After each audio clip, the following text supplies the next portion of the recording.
Magandang hapon po, Yusek. Yusek, manghingi lang po kami ng reaksyon doon sa mga naging pahayag ni Vice President Sara Duterte over the weekend. Una, nagbigay siya ng pahayag tungkol doon sa mga senator judges who are allegedly biased. Your thoughts on this? Makikita naman ng taong bayan kung sino ba talaga ang bias at hindi. The Vice President has reiterated her initial statement na meron po kayong koneksyon ni Representative Franz Castro, although you have already cleared that.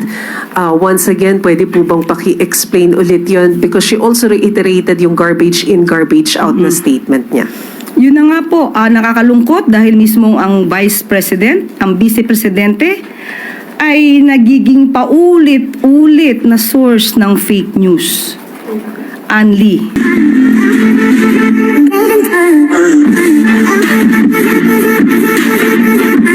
Handa na po tayong sumagot sa inyong mga katanungan. Maricel Halili, TV5. Magandang hapon po, Yusek. Yusek, manghingi lang po kami ng reaksyon doon sa mga naging pahayag ni Vice President Sara Duterte over the weekend. Una, nagbigay siya ng pahayag tungkol doon sa mga senator judges who are allegedly biased. Ang tingin niya, dapat binibigyan daw ito ng benefit of the doubt. And kung meron man, yung mga biased against her, yun daw yung dapat na mag-inhibit. Your thoughts on this? Makikita naman ng taong bayan kung sino ba talaga ang bias at hindi. At makikita rin ng taong bayan kung sino sa mga senador ang nagtatrabaho lamang ayon sa batas at ayon sa rule of law. Kung ganyan po ang kanyang opinion, wala po tayong masasabi dahil yan po ay nasa kanyang saloobin. Pero with all these issues, Yusek, about being biased, yung mga senator judges, you think na pipreserve pa rin ba yung integridad, especially nung impeachment process? Mahirap magbigay ng konklusyon. Muli, nasa senador na po yan, na siyang umaakto bilang judges sa impeachment court at hayaan na lang po natin ang kanilang pagkilos, pag-evaluate ng pangyayari sa kanila mismo impeachment court at tao naman po makakakita kung sila po ay nagtatrabaho na maayos. Panghuli na lamang po, the Vice President has reiterated her initial statement na meron po kayong koneksyon ni Representative Franz Castro, although you have already cleared that. Once again, pwede po bang paki-explain ulit yun? Because she also reiterated yung garbage in, garbage out na statement niya. Yun na nga po, nakakalungkot dahil mismo ang Vice President, ang Vice Presidente, ay nagiging paulit-ulit na source ng fake news. Anli.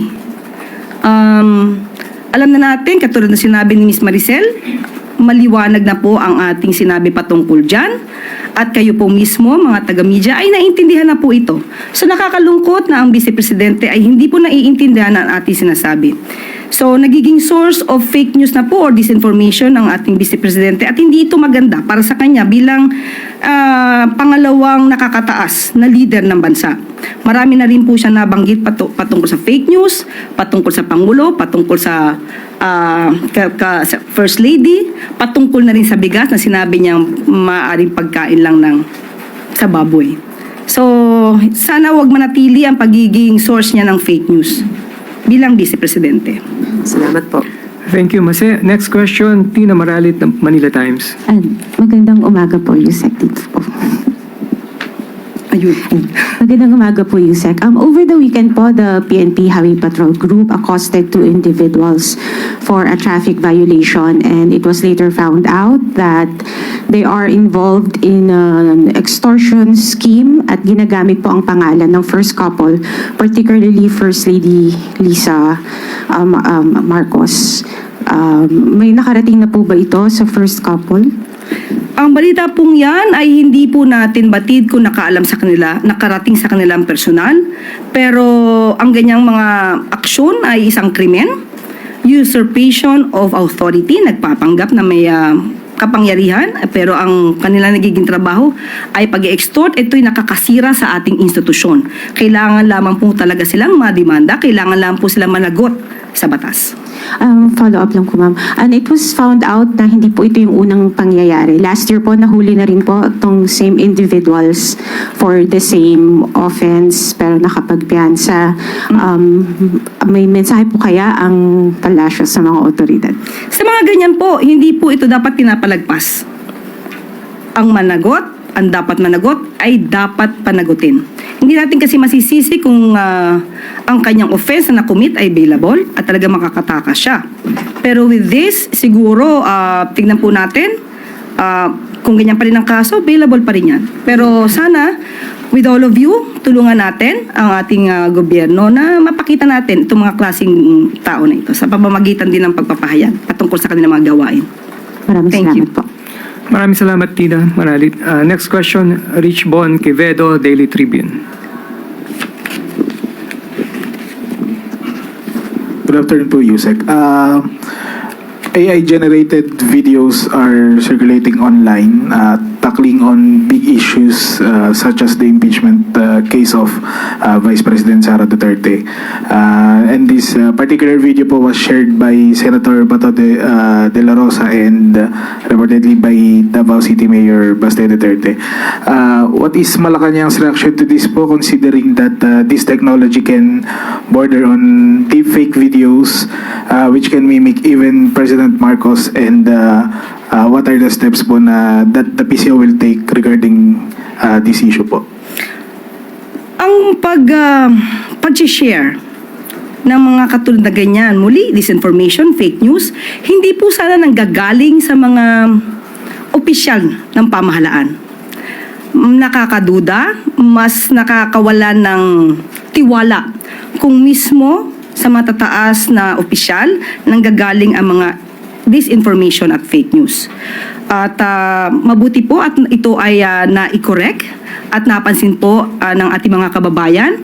Ang sabi nga po natin, kahit po ang PCO, ang pamahalaan ay gumagawa ng paraan para mapahinto ang fake news, pero mas kakayanin po natin ito kapag po tayo tulong-tulong. Katulad po ng sinabi po ninyo, kayo na po mismo at iba natin mga kababayan ang nagsabi na ito ay AI generated at hindi totoo. So maraming salamat sa inyong pagtulong sa pamahalaan para ma-detect natin ang mga fake news na minsan ay mga taga-gobyerno pa ang gumagawa. Thank you po, Yusek. Follow-up question, Eden Santos, Net 25. Yusek, good morning po. Regarding po dun sa follow-up yung binanggit niya na AI-generated, po. Pero kung titingnan mo yung sinasabi ng mga estudyante, legit naman po yung issue. Ano pong masasabi niyo dito? Sino magsasabing legit at hindi legit na issue? Kung ito ay galing sa isang fake news or AI generated, so hindi tayo pwede magsabi na ito ay lehitimo o ilehitimo ang issue. Thank you po. Maraming salamat, Eden. With no more questions, follow-up, Ivan Merino. Ma'am, more on that point, kung sakali hong may nag-share nga ng mga opisyal ng gobyerno, whether purposely or inadvertently, is it incumbent upon them to apologize or to take it back once they realize that it was actually AI-generated and fake? Unang-una po, hindi naman kinakailangan mag-apologize kung ginamit lang naman ng kanila ang kanilang mga talino para alamin kung ang kanilang isi-share ay mali, disinformation, or just AI-generated videos. Hindi kinakailangan mag-apologize kung una pa lang tama na ang inyong ginawa. But ngayon, na naipakalat na, paano na po yung ibang naniwala sa kanila? Considering na binoto sila ng taong bayan. So ngayon, na ginawa po nila, at wala tayong magagawa doon, dapat lamang po nilang i-acknowledge na ang ipinasa nila na video ay hindi totoo at hindi tunay. Thank you. Follow-up question, Alvin Baltasar. Just like in connection with that, do you find it irresponsible on the part of those who share the AI generate video, irresponsible bang hakbang yung ginawa nila? Lalo may mga government official na nasasangkot. Opo, responsibilidad nila to. Dahil ang bawat salita na binibitawan nila sa taong bayan, leader sila, yaan ay totoo sa pandinig at pananaw ng bawat isa. So dapat maging responsable sa anumang sinishare nila na impormasyon sa ating mga kababayan. Maraming salamat, Alvin. Last two questions, Ira Panginiban. Ma'am, question lang. May penalties for doing this? Distributing, sharing, or giving out false or maybe misleading or AI-generated information? Any penalties? Is the government looking at penalizing them, punishing them, doing anything to them? Depende po sa sitwasyon. Kung sila man ay nag-comment dito, mayroong kaakibat itong penalty. Depende po sa kanilang partisipasyon. Hindi lang naman ito shinare, kundi nagbigay pa ng opinion. So tignan na lang po natin. Alamin natin ang kabuuan. Is libel or slander an option for these kind of actions, ma'am? Can be. Pero sabi nga po natin, alamin po natin ang punot dulo nito. Mahirap pong magsalita agad na may liability ang isang tao. Ang sinasabi lamang po natin, dapat silang maging responsable sa bawat kilos nila. Thank you, Ira. Last question, Michelle Gilang, All TV. Hi, Yusek. Good afternoon po. Related lang po dun sa school na nasunog sa Quezon City. Kasi marami-rami po yung nasunog na classrooms. If I'm not mistaken, around 20 classrooms. And affected din yung faculty, library, and conference hall. If hindi ako nagkakamali. Meron po bang specific directive si Pangulong Marcos to provide immediate help? Kasi hundreds of students po yung affected nito. Sa ngayon po ay hindi pa po kami nakakapag-usap patungkol po dyan, pero alam po natin na ito ay nakarating na sa kanya. Kapag ka po nabigyan po ako mismo ng direktiba ng Pangulo, ito po ay aking ibibigay sa inyo kaagad. With no more questions, Ma'am Claire? Opo, bago po tayo pumunta sa another good news, gusto ko lamang pong linawin.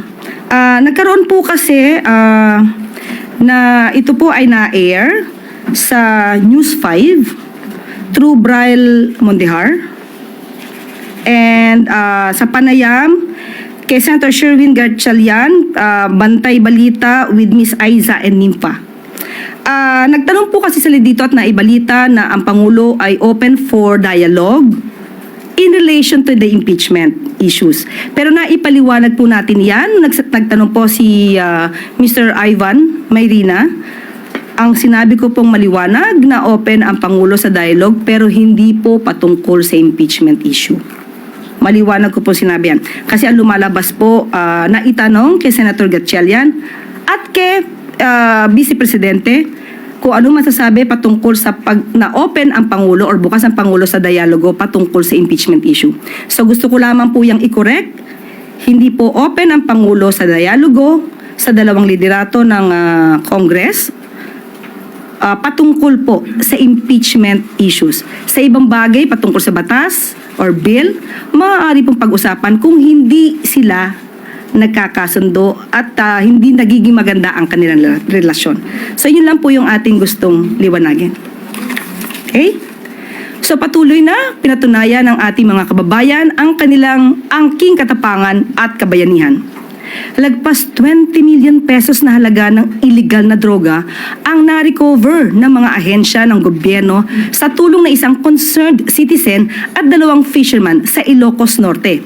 Natagpo ang palutang-lutang malapit sa Pampang ang 3 pakete ng illegal na droga na may bigat na 3 kilo kada isang pakete. Agara namang nakipag-ugnayan ang mga concerned citizens sa PIDEA, Coast Guard at PNP para isurrender ang kontrabando. Mga ordinaryong mamamayan, katuwang ng pamahalaan. Pamarisan sana na nakakarami ang inyong katapangan at kabayanihan. Saludo po kami sa inyo. At bago po tayo magtapos, isa na naman pong balita tungkol sa kagitingan ng ating mga kababayan.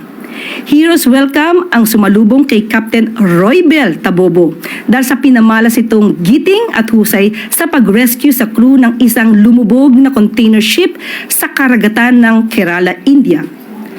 Pinarangalan ng Department of Immigrant Workers noong June 4 ang kapitan na tubong Iloilo. Nitong huling linggo ng Mayo, nailigtas ng kapitan ang kanyang crew, ang 9 na seafarers na mga kapwa Pilipino rin. Isa ang shipping vessel ni Captain Tabobo sa mga naunang sumaklolo sa lumubog na MSC Elsa III cargo container. Ang pagkilala sa kabayanihan ni Captain Tabobo at ng kanyang crew ay ayon na rin sa direktiba ni Pangulong Ferdinand R. Marcos Jr. na bigyang pugay ang katapangan, husay at sakripisyo ng mga Pinoy seafarers saan man sila sa mundo. Okay? Congratulations at mabuhay po kayo, Captain Roybel Tabobo. Maraming salamat sa inyong serbisyo. Taas na upo namin kayong pinagmamalaki kahit kanino.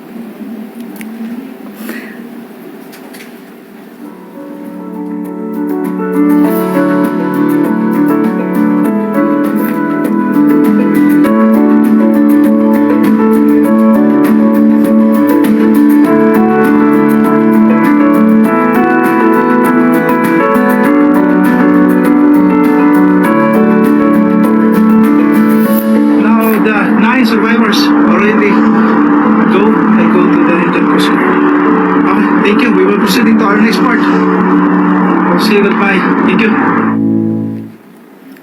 At dito na po nagtatapos ang press briefing ngayong araw.